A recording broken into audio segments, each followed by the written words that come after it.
you go about doing your research? Because there is a lot. It's a very rich, dense kind of historical sweep of a book. So how did you do it? Did you go to Spain? Well, I have been to Spain, and I fell in love with it.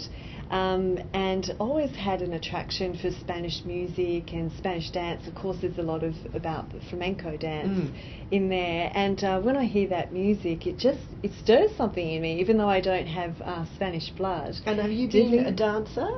I ballroom dance.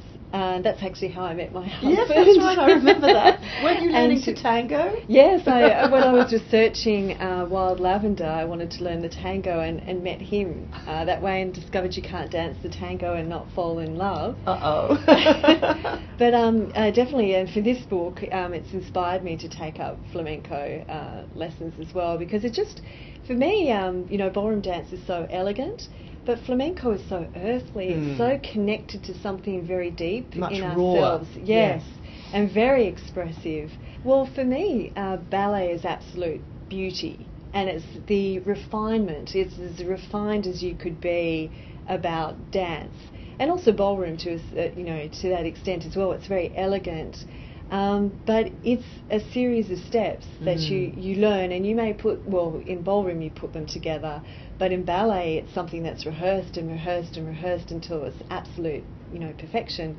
With the Paris Opera ballet, every ballerina has to be in perfect line. What's so different about flamenco, it's so of the spirit and so of the moment. If you did a flamenco dance that was rehearsed, everyone who loves flamenco would say, what's that? It's like, artificial food. It just has no flavour.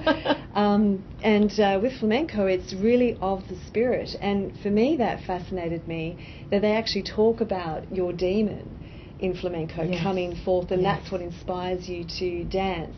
You write so well and so evocatively about turmoil and conflict and upheaval and people who have been wrenched from the worlds that are familiar to them and have to start again. Is that something that you've got as part of the DNA of your family history? Oh, absolutely, absolutely. And in fact, it was writing White Gardenia, my first book, that helped me understand my mother and her life so much better. When I was growing up, she had this fabulous photo album of these gorgeous women with smoky eyes and, dressed in their fabulous clothes and jewels, but they had all been killed in revolutions, in front of firing squads and various tragedies. It was so different to everything I knew in my sunny Australian upbringing. And I always wanted to travel and to see the world, and I would say, Mum, come with me. But she loved her home. Her home was, everything to her. And it was only when I got older and wrote White Gardenia, I understood she'd been wrenched from one country to another. Her whole family, their history was, having to leave Russia, then having to leave China, and, very, very insecure world. And so when she had a home, that was the most wonderful place to be. I think one of the other things that characterises your work is the uncovering of family secrets. That's a very important theme.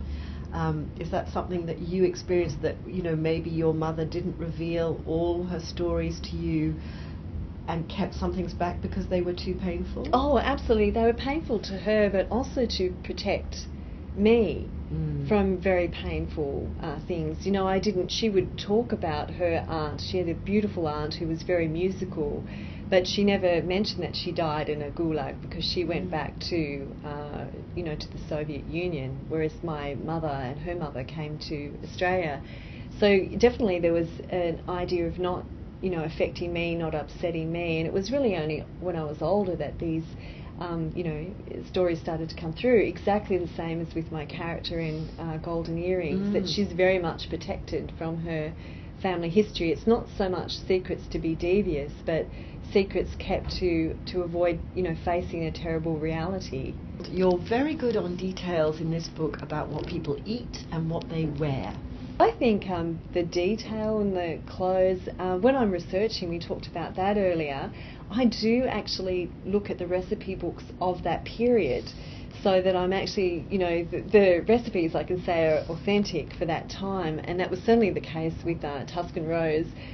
Being married to an Italian, I loved researching how they were eating in the 20s and 30s. And also at the clothes, but also I read the interior design magazines and also the newspapers of the period to see what people were, concerned with. It was interesting when I was researching Wild Lavender that just before the Second World War there was a yo-yo craze and all these little bizarre details that just, are so fascinating.